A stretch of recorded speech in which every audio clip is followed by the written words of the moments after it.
Hello, everyone. Can you hear me? Okay. Can I ask you first to switch off your mobile ringers just to have a pleasant discussion? Okay. Welcome to today's author talk with Dr. Ahmed Sedky. I'm Suzanne Kanawi, Marketing Manager at AUC Press and Bookstores. And thank you for joining us. Today's talk will be around 1 hour. Unfortunately, we have another talk right after, so we'll try to wrap it up at 7. But we have room for Q&A at the end of the session, so if you want to ask any questions, make sure to keep them till the end. Urban conservation has transcended more restoration and the preservation of culture and natural assets. It's a multidisciplinary process incorporating all aspects of heritage management, processes spanning from meticulous documentation to adaptive reuse, fostering community engagement.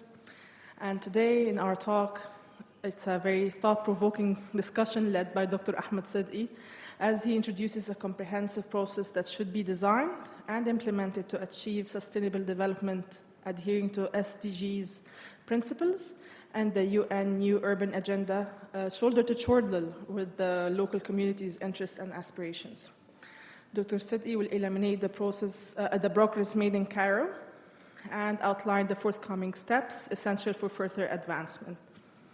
We're delighted to have with us today our speaker and author, Dr. Ahmed Sedky, who is an urbanist and heritage management consultant for many international and regional organizations. He lectured in under- and postgraduate architecture and urban heritage programs in many universities in the UK, Egypt, and Saudi Arabia. He has many publications in different languages, and one of them is the AUC Press publication titled Living with Heritage in Cairo. As you can see, this is the copy on the table. It was published by AUC Press in 2009. I personally had the pleasure working with Dr. Sedky for many, many years when I first joined AUC Press as an intern back in 2009, and here we are. We've grown together, and I'm so delighted and honored to have him speak with us today for a very insightful talk. Please join me in welcoming Dr. Ahmed Sedky to the podium. Thank you.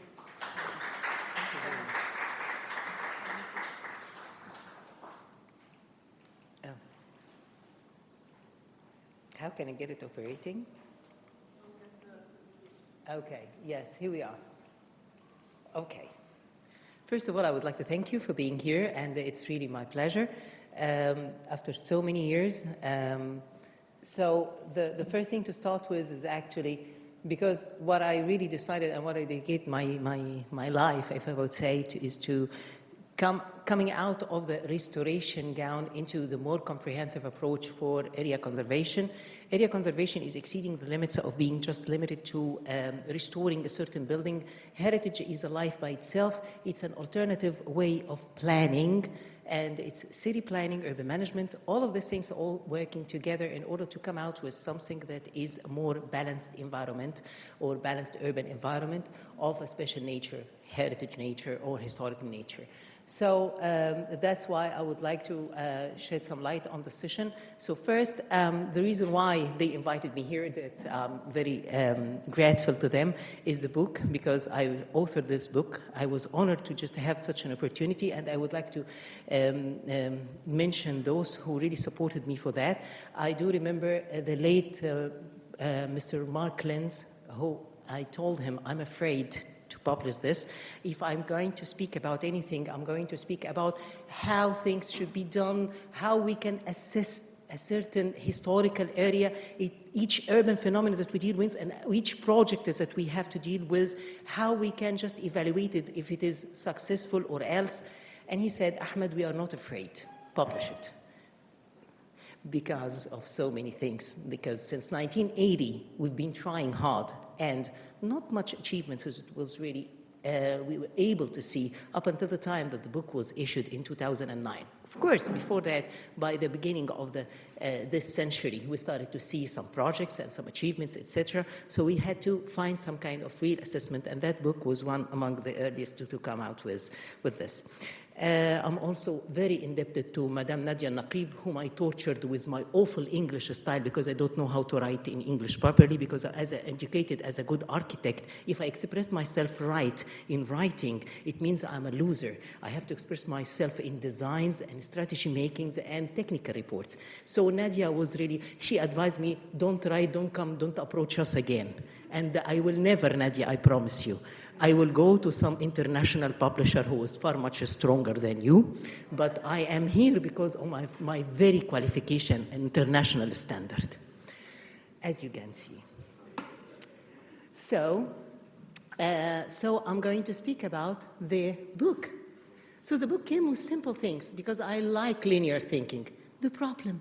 What is the problem? Since 1980, we had so many things. Of course, Madame Jehan Sadat and her guardianship and the sponsorship, etc. So definitely we should always have the First Lady to be in charge. That was the case. The success of any project was counted on the responsible or the guy in charge, like, for example, the governor or so, and his shoulder, how far it is from the First Lady in the inauguration of the project. This is how we can guarantee that this project is really successful.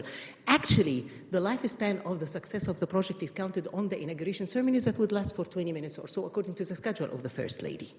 So we had to see, regardless of all of this nonsense, what is the problem behind the continuation since 1980s, and we cannot see much progress. What is happening? Why we want to limit everything into kind of restoration only? It's not really restoration.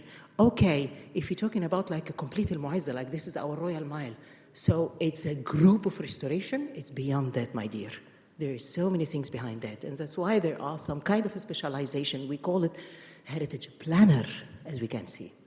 So the development partners, we cannot, as any project, work without understanding who are the partners, who are the stakeholders, and we just have to group them and understand what is going on. So I grouped them, in fact, into the which is the users group, the people, the communities, the local community, and those in charge, like those of the shopkeepers and the craftsmen who are living within or exposing their crafts in there and performing since like centuries in that. The nation, and they got the rights for just exhibiting the work, to benefit from that and collect the taxations and all of the things for the upkeeping and for the right work to be done, and for the world, because at the end of the day, and according to the UNESCO charters, we are working for the world heritage. It's a world that is shared and treasured by the whole nations. We are all within the same globe.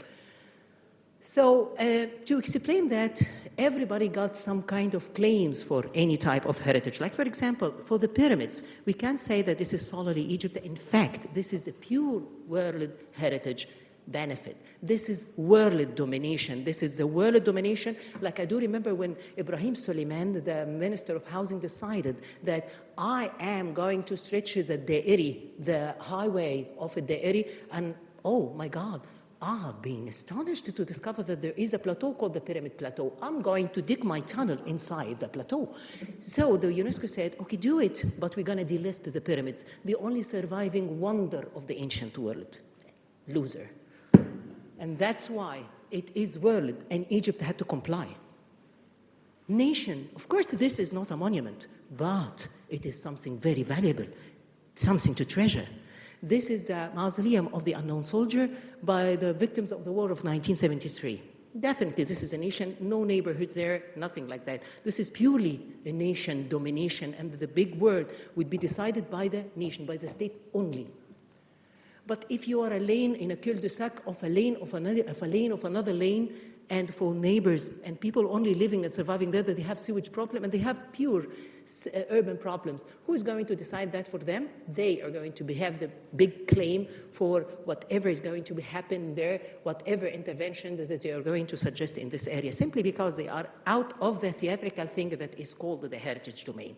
But is it really life like, is life is like that? In fact, no. There is no one case in each of this kind of designated areas or historic, there is no such a thing, designated area, or any historical areas where we can find that a big say is only decided by one of such groups. It is a kind of amalgamation of the interventions that is decided by the world, the nation, the users group. And how far, according to the importance, or the historical importance, if it is a world class, if it is not, if it is like a C class, if it is dominated by the people, if it is like an intangible heritage zone, it's an area but without any historical buildings, but still very connected to some traditional crafts, and we should really protect it. And then we decide. So we play, and in order to make a kind of a negotiation planning, in order to decide whose portion in this equation, in order to be able to decide how we are going to get the planning, the heritage planning for each area right. So what is missing in here? The C group. I'm going to mention this later. But remember, the C group is the free voices of the white collar, of the consultants who should have free soul, free minds, in order to tell what to write, what not to do, from the pure scientific and perspective of those who should be in charge, to be liberal, from the engineering syndicate, from the architectural associations, from the planner associations. But unfortunately, those people are always greedy for getting assigned and commissioned by the government and by the donors in order to get assignment for a project. So they don't have liberal free voices. So that's why we just have to overlook them. How to conserve? This is simple. What to conserve and how to conserve. Simple like that. How to conserve is simply by deciding that what is really valuable, because at the end of the day, since we said that it's too many people playing together and everybody got a claim according to the valuable things that is in that area, is already in there, what is really valuable, etc. So in order to understand this, we need to understand that we are protecting lifestyle, quality of life. Heritage is not just a kind of a sarcophagus that we are trying to worship all the time. At the end of the day, those who designed and built these things, they built it and in order to utilize them. And they are dead, and we are alive. So that's why Yuka Yucaletto, the head of the training, as early as in 1998, in his book, History of Area Conservation, or Conservation, in ECOMOS in 1998, said, we take the past on board as long as it serves today's needs, meaning that we have always to work and consider the utilization, usage, and the value of the things. We are protecting lyrics of the past because we do need them for tomorrow. We have to understand this very well. Could it be? Let's see. So values, and that's why whenever we just have like certain values, we are protecting something so intangible, because when we are working, we'll discover that in fact we are protecting the active agent, meaning that this is an active agent, this is an active agent because it's physical, but it's the envelope that contains the practices. And this is a reminiscent for my mind, for my collective memory about the character, those things that are very intangible, but thanks to the physical aspects, I do memorize them. I do perform and practice certain lifestyle thanks to the active agent that are buildings, that are narrow lanes, that are winding streets, etc. And because of them, I am surviving with my own old and traditional lifestyle. They are kept in my memory. I never forget them, including so many things. Believe it or not, religion is heritage. How is that? It's texturous, it's textual, it's something from the past still surviving and telling me about how things are going according to lifestyles, meanings, etc. According to that, we have, and to understand this, we understand that we are protecting actually values. We are not protecting walls. From the area conservation or urban conservation, we are not limiting ourselves to the walls and the restoration. Of course, it's part of the game. Like, for example, I am an investor. I want to make some development. The game is not played by the architect only. The architect might be wild crazy enough and he got me trapped in a money pit and I would lose my money. I need to go for visibility studies. I need to understand what is going on, what is the market is willing to absorb, and definitely I need some kind of people who are marketeer enough, social scientists, to understand what kind of classes that I am really addressing for this. Is it like kind of housings that I want to make? Is it a kind of some kind of clinics, maybe, because there is enough housing schemes nearby, otherwise I would lose. Accordingly, architects or those technical-oriented people are part of the game, but not everything. So that's why restoration is part of the game. It's not everything. It's not the whole game. So that's why, by understanding this, that we are protecting such a kind of intangible things that are the values, like the qualities or the historical environmental qualities in there, and I need to protect them, I need to know how to protect them. By understanding that the qualities that I am protecting, they are integrity, authenticity, and sustainability. Everybody got this kind of problem with this, authenticity. Authenticity is something that everybody is saying that authenticity is being authentic, meaning that, okay, come on, stop it. By being as much as possible realistic in the game of not turning it into theatrical example. Like, for example, the time of before 2011, that was the time of Farouk Hosni, and they decided that the heritage color is the buff color. Buff. So if I am not within the desert-like scheme of color scheme, I am definitely not protecting heritage. Says who? Anyhow, this is part of the game, but they did good jobs in restoration and some protection within Al Mu'izz, by the way, not to overlook there.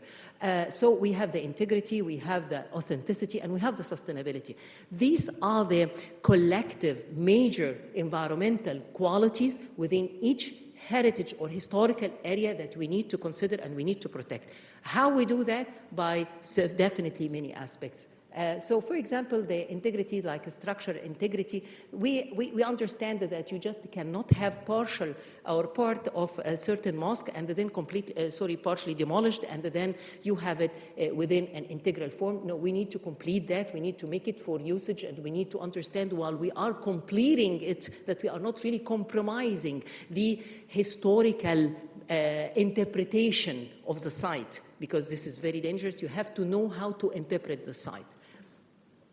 We have also the urban integrity. Like, for example, at the structure of any medieval city, there is always the central part, which is El Domo, or the main cathedral, or the cathedral mosque, or main congregational mosque. And then the souks would have the special guild or guild division. Like, for example, starting with the most noble industries, and then less noble and more hazardous and more hazardous. Like, for example, the perfumers and booksellers, then silk sellers, then fabrics and textiles, then maybe carpentry, then goldsmiths and silversmiths work, etc. And all of this is like, for example, in El Ghuri, one that is Abdurrahim Shahata, the governor of Egypt, by the late 1990s, he decided that El Ghuri is not really a civilized look, so we need just to go for something that would remove El Ghuri. For God's sake, the complex of El Ghuri itself existed after the guild itself of selling the fabrics in that area, in that very spot, even there by the Fatimid time, even before the Ghuri complex established. So that's why Al-Ghuri decided to make it an elevated, suspended complex. So he would still accommodating that by understand such a kind of functional structure of the urban. This is land use. This is pure land use. And by understanding this only, you can survive. So we have planning here. We are not here over scheme of restoration and making projects and going to certain organization in order to just assign the project, give me the money, I am making my revenues. That is not the game. This is not how it should be played.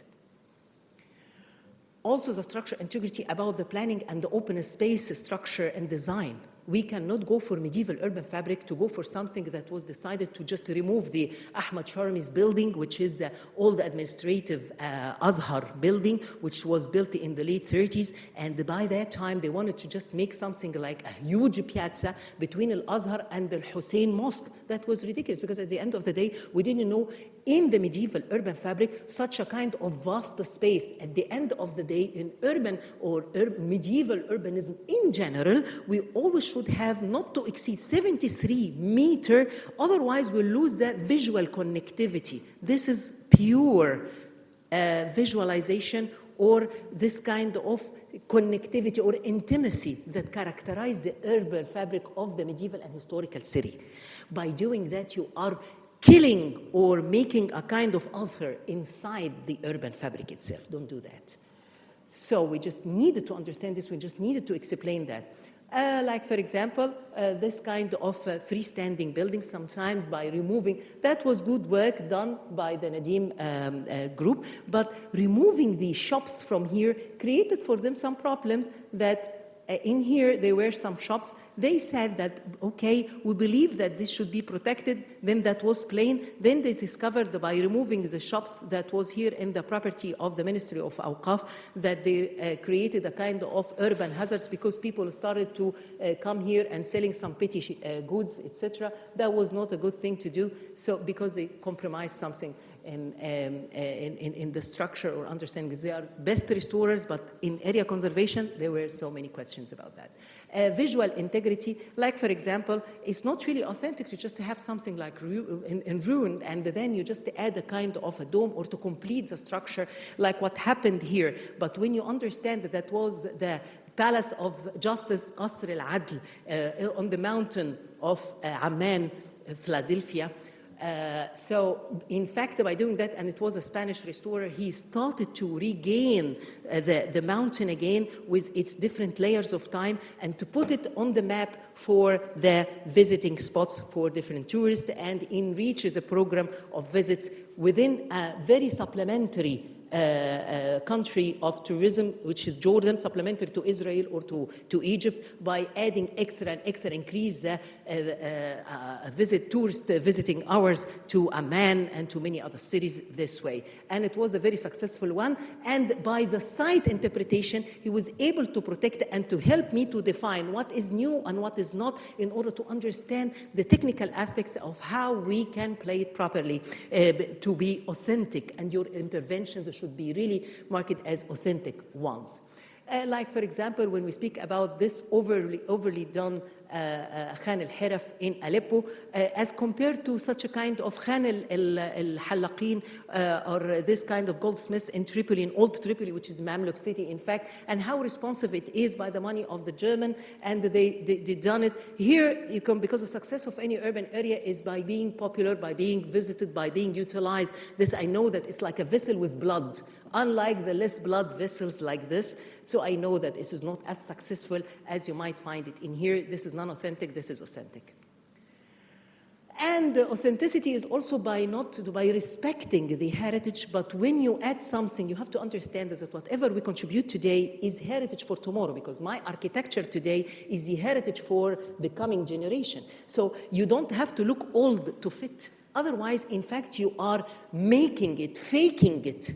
This is not the right thing to do. So that's why when we understand how the Scottish, oh my God, about the Scottish, they are really maniac about their heritage. Ahmed, it took us 300 years to get our parliament. Okay, calm down. Mel Gibson is like our hero. Yes, I can understand this, Braveheart. But when they come to this, it was extremely scientific, meaning that, Ahmed, we are going to take the city skyline, we are going to respect it, we know the proportions of the openings, we understand this kind of protruded bay windows along the Royal Mile, but we understand when we add a building, which is this main library building or extra buildings as they added here, they got to reflect the spirit of the modern architecture, the Scottish modern architecture of 1990s, and they did it well in order to leave some kind of purposeful designs and meaningful design that would reflect certain quality and understanding of the architecture and what they are reflecting. Sustainability is definitely socio-cultural, environmental, economic, because if you are not really addressing the local community, their needs, their demands, etc., you are wasting your time. The last person from your team leaving the site definitely going to have the work will be completely scrambled by the local community, and you would accuse them by being vandals. They are not, but you didn't take them on board, so you just have to pay a very expensive price for that. So, and economic, because we just have to understand and respect the economy of the whole process, who is going to finance this, how we are going to play it, etc. And of course, administrative, because the legal framework, the legislation, the process of the municipal system that should really operate this, and the urban management management system that would help this to be done properly. And definitely, this is the model that I just introduced in the book, and I wanted to stop here without applying it. So this is how things are operated within heritage area. So it's planning, it's urban management system, everything to do. And restoration is part of the project. It's not the whole project. It's not the whole game. The money of the contracting companies, they shouldn't be Mr. Hero in the game. They are not. They shouldn't. They are service provider among the overall scheme, but they are not the whole thing and the whole game. Because the money of tourism that you are after, the dollars of tourism, are extremely manipulating. And believe it or not, tourism to count on is a very dangerous source of success, a point of success, simply because tourism itself as an industry is extremely fragile. So integrity, authenticity, sustainability, these are the environmental qualities, and they should be taken from the perspectives and the needs and the call of each of such groups. By making the overlap, we understand in each case how we can prioritize this, how we can prioritize that, and then we make the necessary planning. So it means that in everything, in every move, we are working according to metrics of interests, metrics of benefits, metrics of environmental qualities that we need to protect. And those who are providing that, and those with a strong call for that, so we have to prioritize whose spot and whose area is that, who got the big say in that spot, who got the big say in that area, meaning that in one lane, I might have big say for a certain group, but at the end of the same lane, it would be totally different thing. Like, for example, Darb al-Asfar, where whenever we have the historical houses, this is a big say for the World group and the N group. But U group would be Tower Gamalaya part from the same lane. You see? Land use. So that's why, for example, when I was commissioned by the Sasaki in Tokyo for the Iddaraiya, imagine that such a kind of melange of color. Each spot, each color is actually a certain strategy for Iddaraiya architecture and urban development guidelines. I did that in 2002. I was then just a PhD candidate, but doing all of that, meaning that you cannot go for a certain area with one strategy. No. So, but the question that I never addressed here was, okay, I addressed what to conserve, what is the intangible, and how to protect it, and how to make it as much as possible tangible, because the World Bank never recognized this. Like in Hafsiyya, for example, it was a case that they could not really give them the money without trying to quantify the qualitative, which is quite ridiculous, because sometimes I need to do it in order to just to produce the necessary what they call it, the feasibility study report financially. And in order to be able to do that, I needed to ask how to conserve, etc. That was answered in this book. But the most important question had never been answered or never been asked. Why do we conserve from the beginning? Why do we need to conserve? Why do we need to protect these areas? Why don't you, hello man, how are you? We got New York with us now. So why don't we have this? Why don't we have such work, such a question? Why do we conserve? I'm taking you to a project that I participated in, and I was really familiar with that project. And believe it or not, here I am talking about the material considerations and immaterial considerations.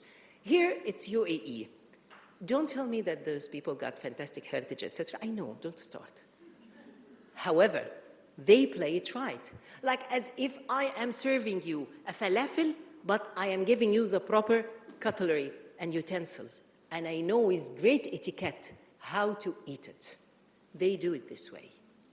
So it's a pity that we are not really up to such standards while we have the Turkey.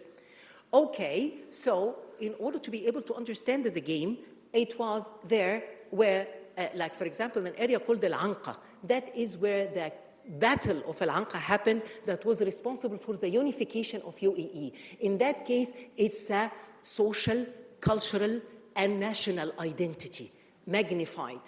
Everything was just petty watchtowers. But Sheikh Zayed in 1970s, he started to say that, I'm commemorating that, these watchtowers, they were responsible for the unification and the assembly of that great nation that is now dominating economically, and I am just building this, and he is faking, I'm afraid. You know what they are doing right now? They are preserving the 1970s structure. So 1970 itself becoming a structure. Neighborhoods happened in the 50s and 60s, these houses, they're becoming heritage. And yes, they are, because, like, for example, kitsch can be authentic with time. Time granting you spirit and soul. Like, for example, the library, which is neoclassic. They recognized it by the 19th century in Ammonia in Greece, something that neoclassic, this is fake. But the time made it, along 100 years, something very substantial and expressive about the national identity of the Greek modern state. I'm protecting it. And that's why I am protecting such forts in Lee Oasis, and in order to protect them from Al Saud, and to say that this is my unity, this is my state, and this is my territorial domain. And here, I'm learning something from Sheikh Shakhbout in Al Ain house. This house is from 50s, yes. But at the end of the day, here I am exhibiting something from material and immaterial considerations. They are addressing the community, and in order to be able to just not to restore only, but to restore, I have to define the valuable things. The valuable things is exactly what we said, that we are protecting the environmental qualities by defining the environmental, historical environmental qualities, their impacts and importance for the local community, and any significance about that. That is the UNESCO expert role, define me the significance and the real valuable things locally, traditionally, and if there is any significance in techniques or whatever. And accordingly, they were able to define that would be reflected on the interpretation of the site. That is conservation management planning. But again, I have to play it economically. Where is the economic visibility? How I'm going to run the place? Who is going to pay for the electricity and the bills, etc.? Because that would be the business model essential in order to be able to reflect it on the adaptive use and how to operate it and to whom it would be serving, and to be reflected accordingly to the interpretation and the final interpretations, and definitely define the interventions as it should be done to be responsible for such modern interpretations, because there are landscapers, because there are some planners, because some really fantastic architects, and it's not only everything is like museum or so, and everything is just like Ramadan tent and make money out of that. That is ridiculous, because it would be okay festive for some occasion, but that's not everything. And that's why I'm telling, like, for example, whenever you have an area, whenever you have something, just addresses the community, and those people really address the local community in Al Ain. And it's not really all about culture only. Like, for example, see here Adele. Adele was chubby before losing her weight. She was dressed in a Siwa outfit. This Siwi outfit was denied its source. The designer, British, said that she's in a tribal, but he never said Siwi, because we are not protecting our heritage. That is the lovely lady, Yusra, and she's in haute couture, but in Talli. Meaning that there is much further steps that can be done, which why I designed a proposal called the Wikala, in order to just collect all the brands in order to produce something like Zara, fashion, and home accessories and home designs, to be a kind of a bigger gown under which, for example, the people of Darb al-Ahmar, for which the people of Suq al-Silah, for which they can produce something, and they can be either all the models would be there and served and sell from the Kunuz company that is in each museum right now, or it could be like cash cow for those who would be producing something that would be reflected in the haute couture and fashion design, and houses that could be in souvenirs and semi-manufactured, not all handmade, in order to generate the money to subsidize their benefits as a kind of syndicates, and creating new generations instead of losing their workshops as we see them right now, closing down the business, and those from all the generation, from the craftsmen who are responsible for the evolution and the continuation of such areas like Suq al-Silah, Darb al-Ahmar, etc., for its continuation along centuries, to die and to completely collapse. And the shops are turned into mobile shop accessories and many other nonsense things. So that's why, for example, a country like Morocco is now able, through the Ministry of Tourism, to be able to take the Zarabeya, the traditional Zarabeya, far and much beyond, to take the cuisine even, which is a gourmet heritage, far and much beyond, and they are exceeding the Lebanese in this sense. And they are dominating many European restaurants this way. So, for example, another good example, which is from the modern heritage, something that is designed in 1962, which is this building. It's by Dr. Shirinyan in Beirut Street, which is the Armenian Ararat Social Club. And I was really privileged of producing or commissioned to produce the annexed clubhouse in addition to that, and to replan everything. But definitely, because this is modern heritage, they look down upon their own structure, but I attracted their attention. You have ancient trees exceeding a century in their age, and that building is modern heritage protected by the Dokumumu UNESCO, and you really have to protect that. Conceptualized my design accordingly, and that's why I was able to produce my sketch in order to just complement the designs of the minimalistic and retro style and the interiors of the 60s, even reshape the building accordingly that would be reflecting some kind of details in the other building, and having such an added design with the tea garden area replanning accordingly. But that was very important. Here, not material considerations, this is immaterial considerations, the social aspects, because that Ararat Club for the Armenian community stationed in there since the time of Barros Nobarian, from the turn of the 20th century. That was like their house, their family house or extended family house.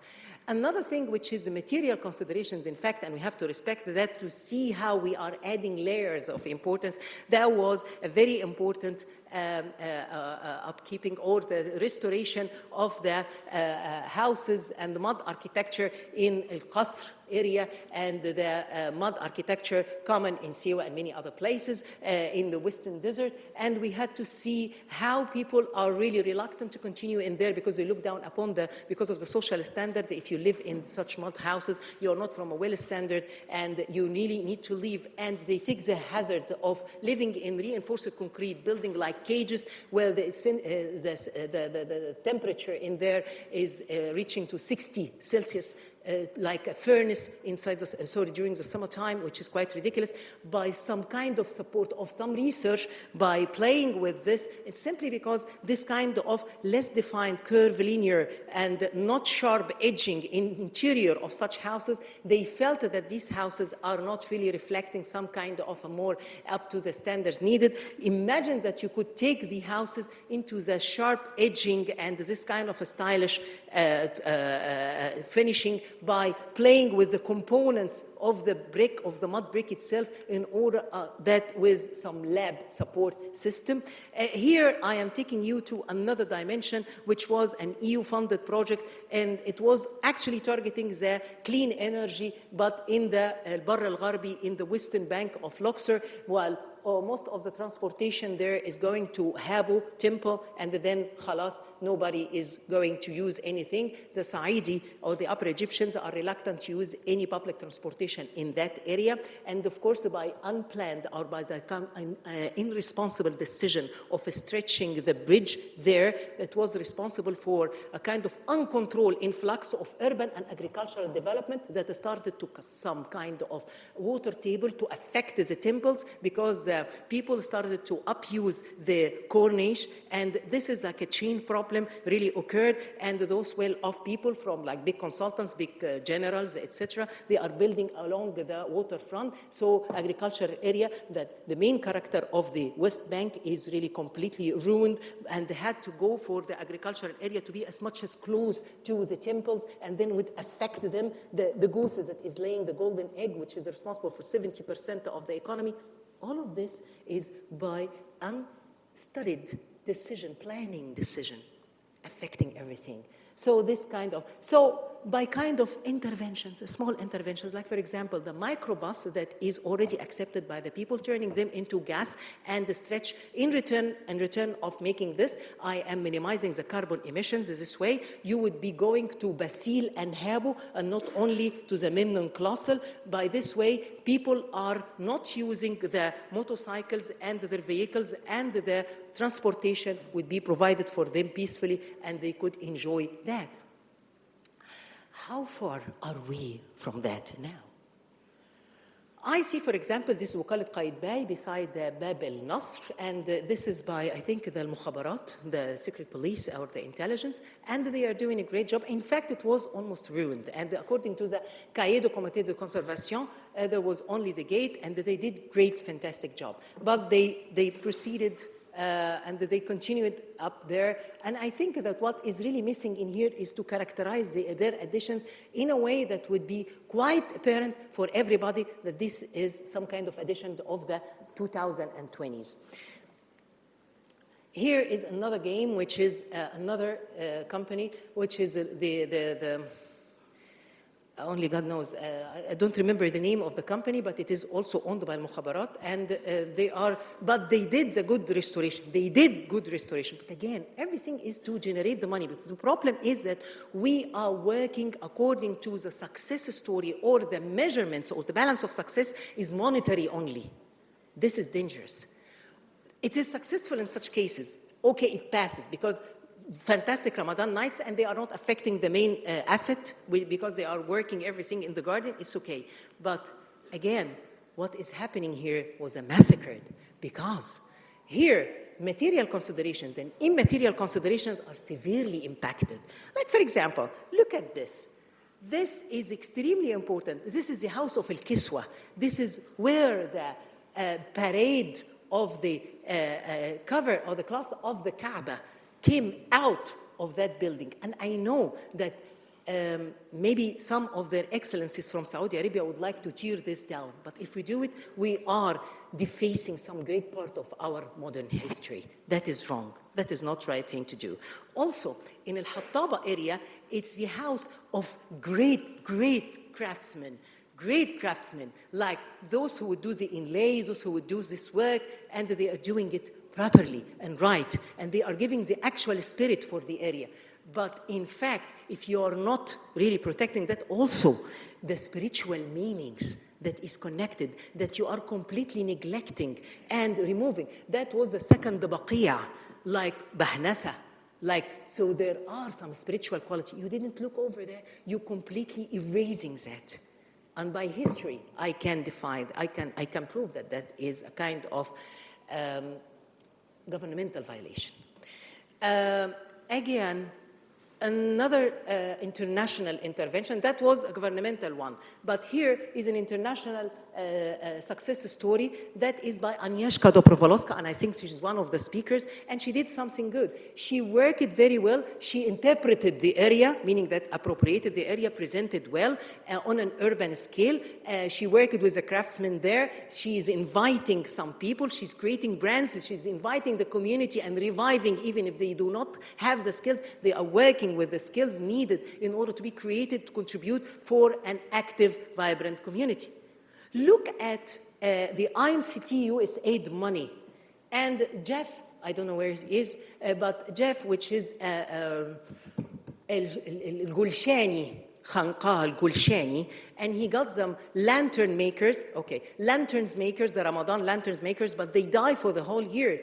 Unless you can protect heritage crafts like this, unless you can make out of them, like what I referred earlier, some kind of work that would be reflecting the Wikala-like, something that normalize and market very, very well for that, concept shops in the area, etc. The area will never survive. Your contribution will be, again, trapped in what I criticize in here, territorial domain. Because those who are working there, IMCT, which is USAID money, I send them this guy whose name is Karim, and his work, as you can see, is top class A work of this mother of shell inlay. And they are stationed in Al-Hattaba area.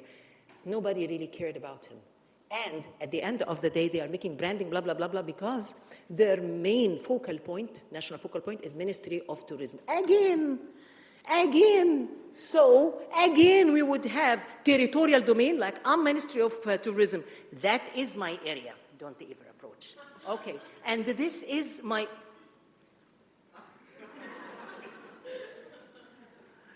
And another story, that is by a real estate developer. That is Al Ismailiyah.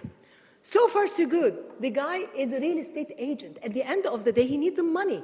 But he did it in a style. Like, for example, this is Kodak Passage in front of the Jewish synagogue. By the way, it's Danish money. It's not their money.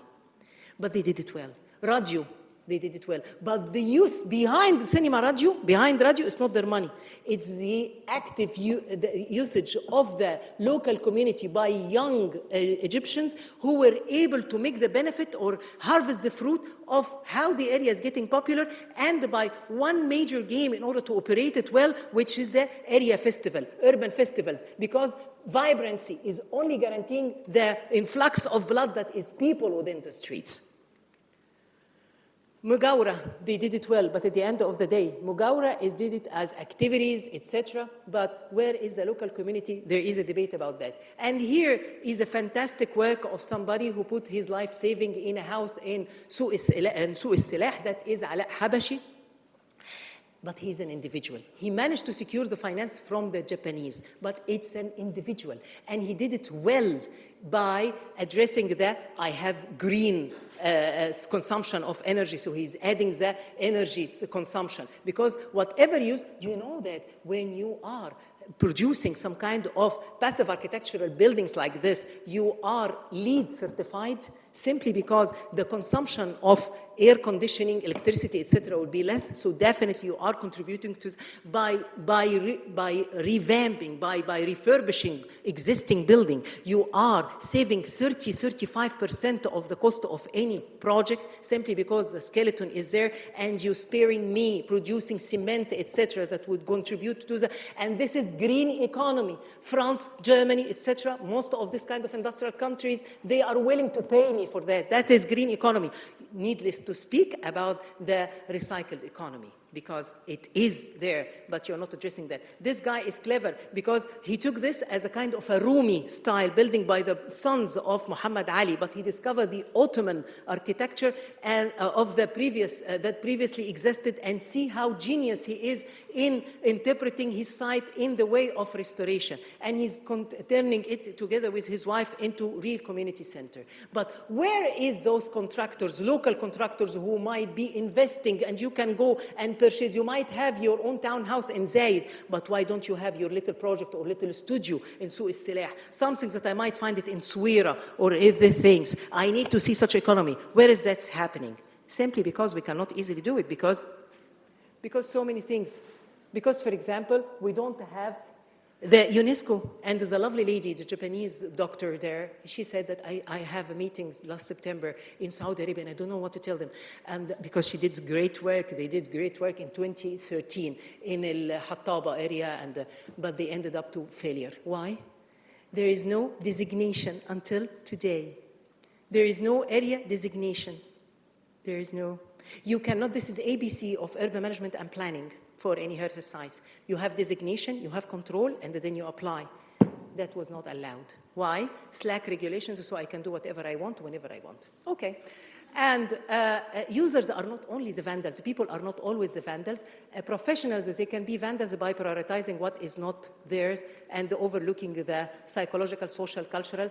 And we need to reach to such a balanced situation. In order to do it, we need to just revisit the UN and W model by adding some responsible C group, which is the group that is responsible for that. Once we had some cities, world-class cities. Do you know why? Management. We had the management. Buffaloes and donkeys were there, controlled. Tuk-tuk are not today controlled.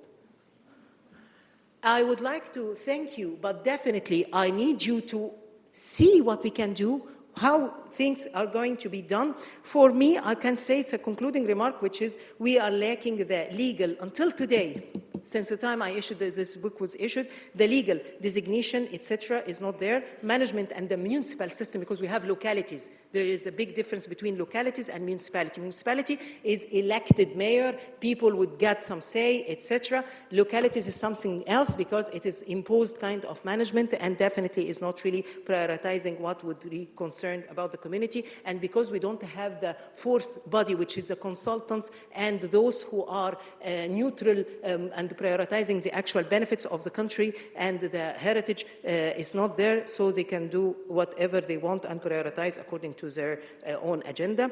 The balanced historical, urban, environmental, traditional economy and investments, etc., is not there. And achieving the above through the development clear nation vision. The vision, there is no such a thing. The nation got no vision about management, heritage, and heritage management. There is no such a thing. Lacking the vision would get you trapped like a cat trying to chase the tip of her tail. That is the situation. And I decided to make a debate or a discussion, but limited time. I don't know how many minutes we have. We have like 10 minutes for questions. But Yeah. I leave this so you can scan it to contact. Maybe we can lobby. Maybe we can have some kind of discussion to formulate a group for that. So I'm open right now for discussion. Thank you.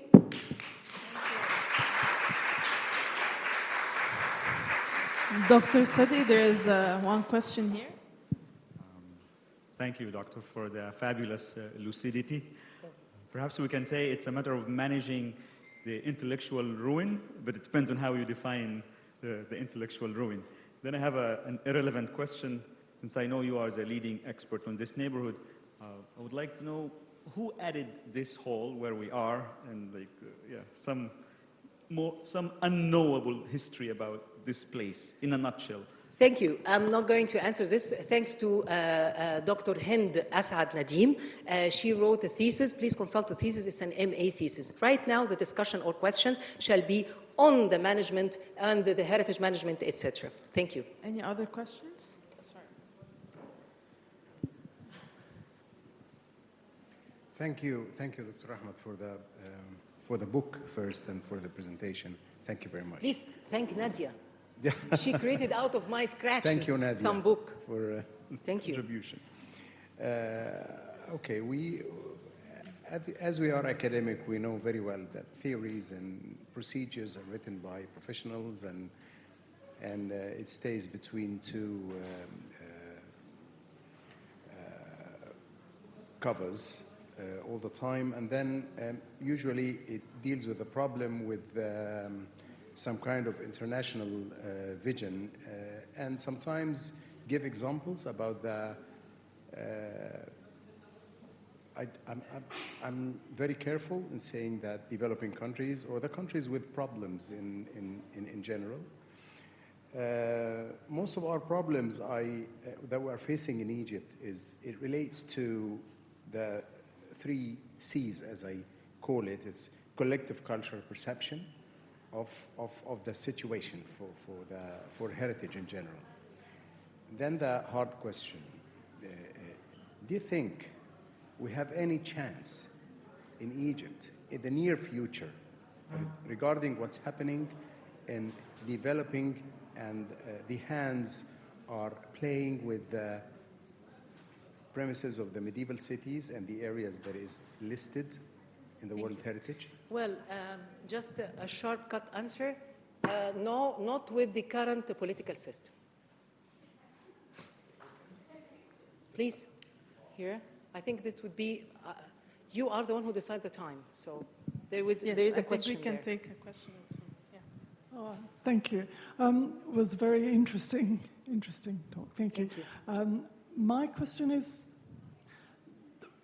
there's no argument that there is a huge amount of heritage to be conserved within and around Cairo, all of Egypt.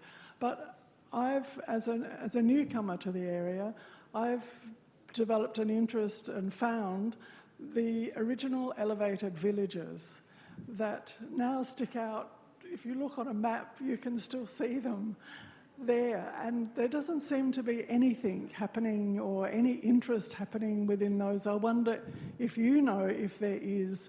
I know there's not going to be much economic profit from them, but certainly for the community, I believe it would have to enhance the community to have a spotlight put on those and some work done within Rural them. heritage in these terms, rural heritage. Well, Because it's not rural, it's within Cairo, it's within Cairo Giza. Within Giza. Within- Such as? Such as Zaywat Abu Muslim, such as Safrat al-Ban, such as Nazlat al-Batran. They're all the original what I call them elevated villages, because they're built on the highland so that when the floods came down, they were still livable, they weren't destroyed. And there is a paper written, I can't remember his name, that describes these villages as very central. They had the mosque in the Medina at the top. There were then tiny little alleyways that led up to that Medina. There would be one main street that went to the top.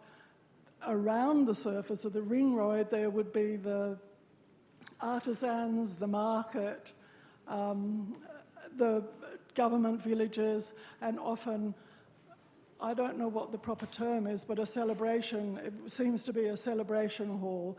And I've seen them in some, like Nazlat al-Batran, the celebration hall is still there. Mm-hmm. It has walls 3 feet thick. Yep. It's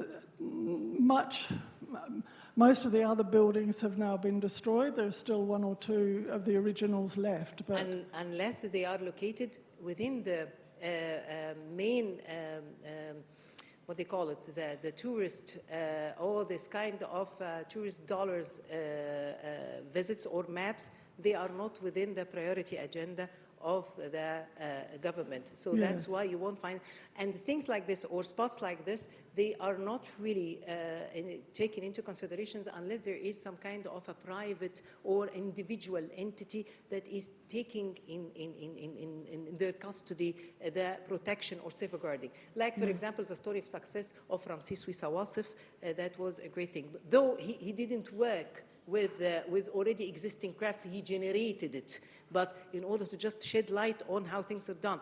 And like, for example, the Sawirs, what he is doing in Al-Qasr, but with the Sawirs, because those people working right now, they are neoliberal, they are not liberal in thinking, so meaning that the priority is to generate the money. So gentrification is definitely guaranteed, and once they are really working on that, they are working also, but for very top quality ecotourism, etc. Yes. And they will never be able to address that unless we have political model that would allow individuals to go and work and to enhance the community-based organizations, etc., to work and accept that. Now we cannot, because we are deprived from these rights. Yes. But if we are given the chance, we are going to have it operated within a legal framework. We are able to generate that and be able to make it. Yeah, I think that we ran out of our time completely. I would like to thank you once again. Thank you. For any researcher interested in communicating with me, in getting in touch, please copy my QR code and the contacts. Thank you. I just want to thank again Dr. Ahmed Sedky and everyone who joined us tonight for the talk. It's very insightful as always, and hopefully we could work in the future together again. Please, if you want to leave the hall, please use this gate. There is a lineup for next one, so we don't want chaos from here. Please use this gate for exit. Thank you. We have copies of Living with Heritage at Tahrir Bookstore if you want to buy it, or online on aucbookstores.com. Thank you very much. I have to hurry up right now because I have another presentation with the Italians. So see you. Bye-bye.